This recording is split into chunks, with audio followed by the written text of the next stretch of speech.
we're going to talk about wedding details and where to find those in Slack and HoneyBook. We're going to use the two apps a little bit tandemly in order to get everything that we need.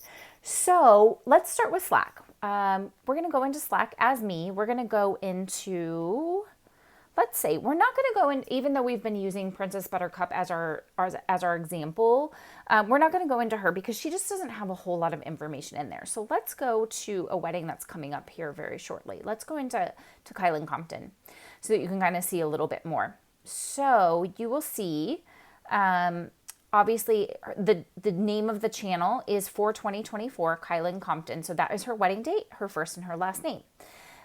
You will see the channel description was the phone number was added. So there is the bride's phone number should you need it for any reason. Typically, as a team member, you won't need that information. You would just be calling whomever your team lead is. But if you are the team lead on that wedding, this information is helpful. And if for some reason you just need it, you just might need it. So here it is. This is where we find that information. In our Slack channel, we will also find our schedule. Okay, that is something that comes through Slack. So Slack houses the phone number and the schedule, the day of schedule. And then HoneyBook has all of our other details. So let's jump over to HoneyBook and look a little bit there. So if we pop into HoneyBook, I'm already logged in as Misty. And I want to come back over to our active projects tab. So we're in our pipeline, we can see here. So there's multiple ways that we can access a bride's project in HoneyBook. We can look in the active projects. So we know I've got this sorted by project date. HoneyBook defaults to recent activity, which I think is kind of silly, honestly. So I always sort either by project date or by A to Z. That's going to give you by first and last name. So if you know the bride's name, great. You can look it up that way. If you know the bride's date or it's this weekend's wedding, you've got it right there. The other way you can look up projects is you can go to your calendar. Now, if you go to your calendar, you have to know the date. So on this one, we know that it's Kylan Compton, and so we click on the 20th. We can see the general information here, like 11 a.m. to 4 p.m., her name, the location. So we've got that way to access it. And then we actually have a third way we can access it. We can go to the little search, the little magnifying glass at the top, if we know the bride's name. So calendar, if you know the date, search icon, if you know the name. If you just want to look and you want to be able to see both, then I suggest using the pipeline. So, oops. We're going to switch to Princess Buttercup here because she's going to have a booking agreement that we can actually look at. So, okay. So when we pop into Princess Buttercup's workspace, we are automatically on the activities tab. You're not going to see a whole lot in here. The basic things that are happening in HoneyBook now is your booking agreement, which is your contract for the wedding.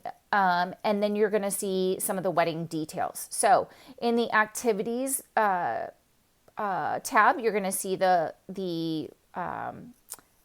contract. If you click on the files, you're going to see that same contract. That's about all you're going to see there. So if we were to open this up, we would be able to see that we've signed the contract. You can view the contract from here if you need to look at something. But the cool thing is you can see some details already if you go just to the details tab. You can see the bride's name, you can see the dates and times, and then you can see the location. If you keep scrolling down a little bit, you can see some more details. If you come down to this section where it's project hours, number of beauty artists, and then all the services listed out. What you need to remember is if you look at the details here on this screen, those are going to be the services for the entire wedding. So obviously there's 2 artists on here. One, we're going to split this up somehow. If you remember when we signed the booking agreement for Princess Buttercup, Misty had 2 attendee hair and 3 attendee makeup. So now you know that the other artist on the team is doing the bride's hair, the bride's makeup, and 1 attendee hair. So that's how everything's being split up. But you can see the location here. Now, something to note, if for some reason when you are contracted for the wedding, and you get your booking agreement, it says TBD, to be determined.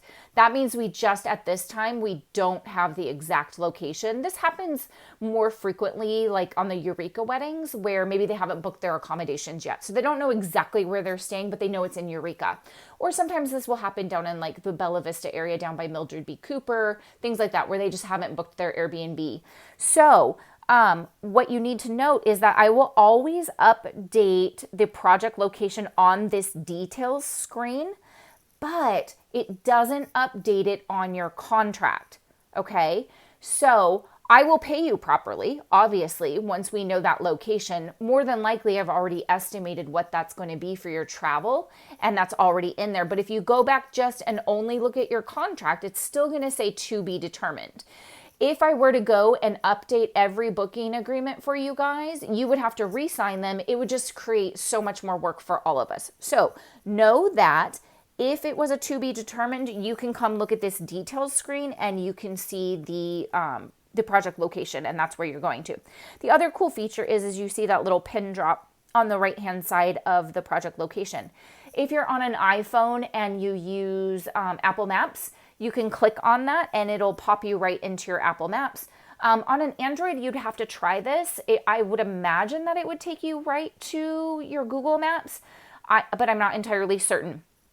However, I am a iPhone user and I like Google Maps. So this little pin, unfortunately, doesn't work for me. So, but know that that's there because that's kind of a cool feature. Okay, so here's the synopsis. We have our Slack channel, which has the bride's name, the bride's date, any details. If there's any inspo photos, those will be uploaded there. When the schedule comes through, that's where that will be loaded. You'll find the bride's phone number there. In Honeybook, we have our booking agreement, and then you'll have your location. Okay, so that's really the difference. So let's jump back over to Slack, and we're going to jump out of Kylan Compton. We're going to go to, let's see here. We're going to go to Kristen Gardner because I know she has the new schedule format. Okay, so you can see here, we've had a little bit more communication in this channel. So you can see originally that this was one with Misty and Kaya and myself. Here's the bride's phone number. This is where I let them know, hey, you guys, you both have a booking agreement in HB.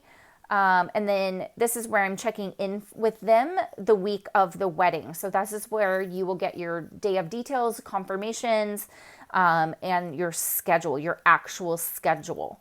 So you'll see here the carpool time. This one, we all happen to live in Eureka, so we try to carpool when we can. If you guys live outside the Eureka area, and you live near someone, you're welcome to carpool. Otherwise, you just got to get yourself there. So if there's a carpool time, that will show there. And then it will always say, please confirm receipt. That's just a follow-up just to make sure that you guys saw this and nothing got lost in internet space. So if we click on this file, we can see the image and we can zoom in. We can see, oops, sorry, when I let it go, it didn't stay. So bride's name, bride's first name, we try to make this part a little bit more casual. You can see the artist name at the top, the times along the left, and then the services as they come down. And then what time the services are scheduled to be complete. If there's an arrow, that obviously means that you have all of those segments of time to complete. So obviously bride hair and makeup takes a little bit longer. So that's why I've got some arrows there. And Misty was not scheduled for touch-ups. That was on me and Kaya. So that's how that kind of worked out on this particular wedding. I do always recommend that you, when the schedule comes through, that you take a screenshot of it just so that you can have it on your phone should you not have internet service somewhere. If you don't have internet service, you will not be able to access the Slack app.